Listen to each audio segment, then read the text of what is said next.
DGISPR,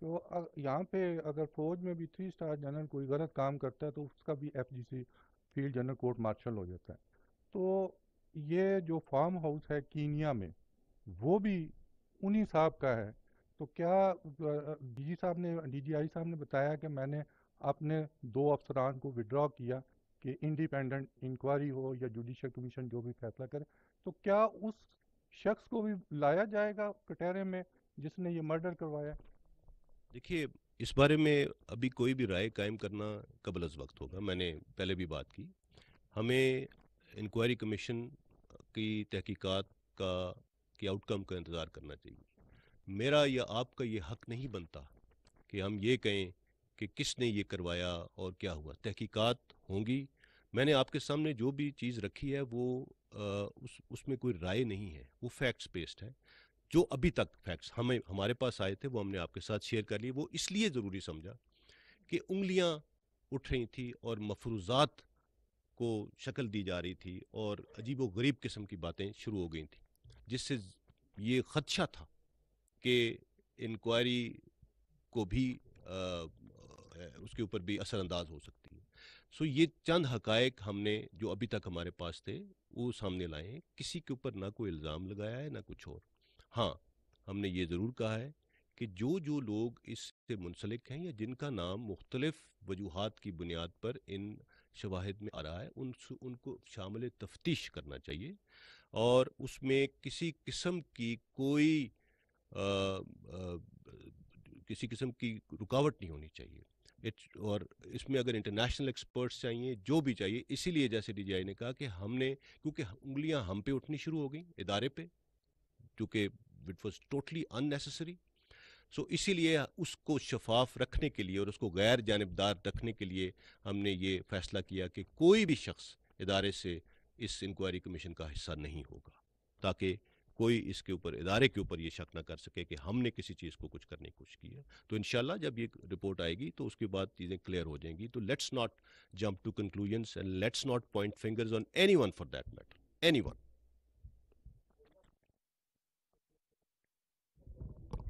سر السلام علیکم. اور پہلا سوال تو سر آپ سے DGI سے جنرل عظیم صاحب سے کہ آپ کا آنا یقیناً حیران کن چیز تھی. وہ کیا معاملہ تھا جس نے آپ کو مجبور کیا کہ آپ نے اپنا فیصلہ کہ آپ منظر عام پہ نہیں آئیں گے, یا آپ کا ادارہ جاتی فیصلہ جو اصول پر مبنی تھا, کیا یہ ارشد شریف کی شہادت ہے یا اس سے جڑا ہوا بیانیہ جس نے آپ کو یا آپ کے ادارے کو مجبور کر دیا کہ آپ اپنا اصول خود ہی توڑ دیں؟ دوسرا سر, آپ نے جنرل بابر صاحب آپ نے کہا کہ ارشد شریف کو سائفر بھی شاید غالباً دکھایا گیا. کیا یہ بھی ایک ایلیمنٹ ہو سکتا ہے ارشد شریف کو ٹارگٹ کیے جانے کے پیچھے, یا کوئی ان کو ٹریپ میں لا کر ان کو اس طرح سے الجھانے کے پیچھے؟ دوسرا سر, عمران خان نے خود کہا کہ میں نے بھیجا ارشد شریف کو, میں نے کہا ملک سے باہر جائیں, اور یہ کہ ان کے قتل کا منصوبہ مجھے بھی معلوم تھا. پھر KP گورنمنٹ کا تھریٹ لیٹر وہ ہم سب کو معلوم تھا, آپ نے وہ آج دکھا بھی دیا. کیا عمران خان کو کمیشن بلائے گا یا بلانا چاہیے, اور KP گورنمنٹ کو بھی CM کو بھی کیا کمیشن بلائے گا یا ان کو بلایا جانا چاہیے کہ انہوں نے بھجوایا, فیسلیٹیٹ کیا؟ عمران خان صاحب کا بیان بھی سامنے ہے. پھر آپ نے ایک بہت زبردست سوالات آپ نے ریز کیے جنرل بابر صاحب کہ کینیا میں اور UAE میں کون فیسلیٹیٹ کہاں سے, وہ بڑے پرٹیننٹ سوالات ہیں, ان کے جواب آنے چاہیے. ایک سوال آپ نے کہا کہ کس نے کس کو خبر دی ارشد شریف کی شہادت کی, تو جو ہمارے پاس اطلاعات ہیں ان کے مطابق تو خرم نے سب سے پہلے سلمان اقبال کو, فیملی کو بھی نہیں دی. تو یہاں پر جو کنیکشن ڈیولپ ہو رہے ہیں, کیا ان سب چیزوں کی بھی تفتیش اور تحقیق ہونی چاہیے؟ دوسرا سر, اسی سے جڑا سر, آپ نے بھی کہا کہ کوئی خطرہ نہیں تھا ارشد شریف کو پاکستان کے اندر. تو جب خطرہ نہیں تھا تو پھر جو لوگ بھجوانے میں ملوث تھے یا جنہوں نے ان کو اتنا خوفزدہ کر دیا, کیا ان سب سے تفتیش ہونی چاہیے؟ دوسرا سر, آپ نے کہا کہ لاسٹ سوال ہے, آپ نے کہا کہ ادارے نے فیصلہ کر لیا ہے کہ اے پولیٹیکل رہنا ہے. یہ فیصلہ ادارے کا مستقل ہے یا افراد سے منسلک ہے؟ ادارہ جاتی فیصلہ ہے یا یہ افراد کا فیصلہ ہے, یا اس کے بعد جب تبدیلیاں آئیں گی ادارے میں تو ہم وہاں پر بھی کچھ تبدیلی دیکھیں گے؟ یو لاسٹ کوشچن فرسٹ, کہ میں نے پہلے بھی کہا یہ ادارے کا فیصلہ ہے, یہ کسی انڈیویجول کا فیصلہ نہیں ہے. اور ہمارا ادارے کا ایک میکنزم ہے جس کے تحت سینئر ملٹری لیڈرشپ فریکوینٹلی بیٹھتی ہے اور مختلف چیزوں کے اوپر غور کیا جاتا ہے. So it was not a one of the scene. یہ ایک فیصلہ ادارے کا ہے اور انشاءاللہ ادارے کی آنے والی لیڈرشپ بھی اس پہ قائم رہے گی اور اس میں کوئی شک نہیں ہونا چاہیے. اور یہ کوئی فیصلہ ایسا نہیں ہے کہ اس کو کوئی آپ کہہ دیں کہ یہ کوئی بک سے باہر چیز ہے. It is part of the constitution of Pakistan and that is what we are sticking to. As far as آپ نے تفتیش کی بات کی تو دیکھیے میں نے جیسے پہلے بھی کہا کہ اس تفتیش کو مکمل غیر جانبدار اور شفاف ہونا ہے. اور اس میں جس شخص کو میرا خیال میں یہ سمجھتا ہوں کہ انکوائری کمیشن جو بنایا گیا ہے, اسی لیے میں نے کہا کہ ہائیسٹ لیول پہ ہم نے ریکویسٹ کی گورنمنٹ کو اور گورنمنٹ نے وہ اناؤنس بھی کیا ہے. وہ ہائیسٹ لیول کا انکوائری کمیشن اسی لیے کہ وہ کسی کو بھی بلا سکتے ہیں, کسی سے بھی تفتیش کر سکتے ہیں اور ہونی چاہیے. اور اس واقعے کے جتنے بھی اینگلز ہیں, جتنے بھی اس سے ریلیٹڈ شواہد ہیں, ان کو پوری طرح سے پرکھنا ہوگا. اور جنہوں نے بھی اس بارے میں کوئی انفارمیشن شیئر کی ہے یا وہ انفارمیشن رکھتے ہیں, I am sure that they will be called upon and they will have to appear in front of the commission. دیکھیے آپ نے بات کی کہ یہ جو غیر سیاسی یا آئینی کردار تک محدود رہنے کا فیصلہ ہے, کیا یہ فرد واحد کا ہے یا ادارے کا ہے. میں نے آپ سے شروع میں کہا اس پہ بہت دن ادارے کی جو قائدین ہیں ان میں بہت بحث ہوئی. اس پہ ہر پہلو پہ غور کرنے کے بعد ادارے نے یہ فیصلہ کیا بحیثیت ادارہ کہ ہم آئینی کردار تک محدود رہیں گے. آپ کو یہ معلوم ہو جو اس فیصلے میں شامل تھے ان میں وہ لوگ تھے جو اگلے 15 سے 20 سال تک اس ادارے کی قیادت سنبھالنے والے. لہذا یہ فیصلہ فرد واحد کا نہیں ہے. دوسری جو آپ نے بات کی کہ کس چیز نے مجھے مجبور کیا, یہ لفظ ٹھیک استعمال ہوا ہے کیونکہ میری اپنی پالیسی تھی کہ میں نے تصویر بھی نہیں لانی اپنی. وہ یہ تھی کہ میں دیکھتا تھا اکثر کہ جیسے میں نے شروع میں کہا کہ ایک سائڈ پہ جھوٹ کو اتنی آسانی ہے, اتنی فراوانی ہے, اور ہمارے جو نوجوان ذہن ہیں وہ اس کو قبول کرتے جا رہے ہیں. اور مجھے کسی ذاتی چیز کی وجہ سے میں مجبور نہیں ہوا. جب میں نے دیکھا کہ اس سے ادارے اور ملک میں ایک فتنہ اور فساد پھیلنے کا خطرہ ہے صرف اس وجہ سے کہ جھوٹ کو جھوٹ ثابت نہیں کیا جا رہا یا سچ خاموشی پہ تلا ہوا ہے, تو اس لیے میں نے یہ خاموشی توڑی. اور جو باقی باتیں میں نے آپ کو بتا دی ہیں, لیکن میں دوبارہ دہراؤں گا غیر ضروری سچ میں پرہیز کروں گا.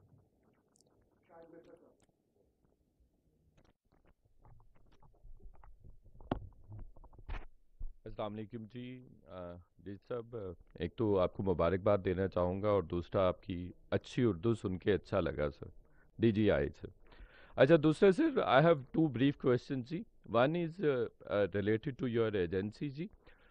جو ارشد شریف صاحب کی فیملی ہے ان کا اور ان کے قریبی دوستوں کا یہ کہنا ہے کہ جو کرنٹ سسٹم میں لوگ بیٹھے ہوئے ہیں, آپ کے جو سبارڈینیٹس ہیں, وہ ان کو کانسٹنٹلی تھریٹ کر رہے تھے اور ماحول ان کے لیے ایسا بنا دیا گیا کہ ان کو ملک چھوڑ کے جانا پڑا.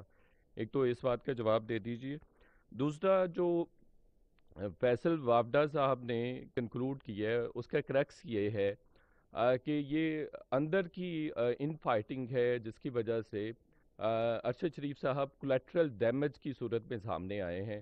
تو جس طرف انہوں نے پوائنٹ آؤٹ کیے ہیں فنگرز فیصل وافدہ صاحب نے, کیا ان کے اگینسٹ بھی وہ پریویس سسٹم میں بیٹھے ہوئے لوگ یا جو اتھارٹی تھے ان کی بات کر رہے ہیں, تو ان کے اگینسٹ بھی کوئی پروب انویسٹیگیشن یا کوئی کاروائی متوقع ہے؟ Thank you.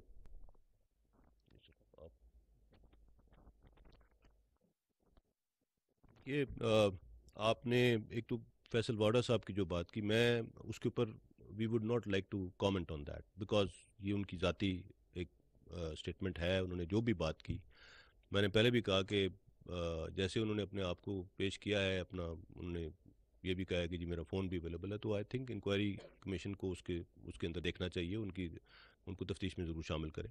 I am no position to comment on what he is seeing and انہوں نے وہ کیا چاہتے ہیں. دوسرا سوال آپ کا کیا تھا؟ جی اس کے بارے میں I would request D G I would request. جو معلومات میرے پاس ہیں ارشد شریف صاحب کے جو میرے ماتحت آفیسرز ہیں ان کے ساتھ اچھے تعلقات تھے, وہ ایک دوسرے سے ملتے بھی رہے ہیں ان کے جانے سے پہلے.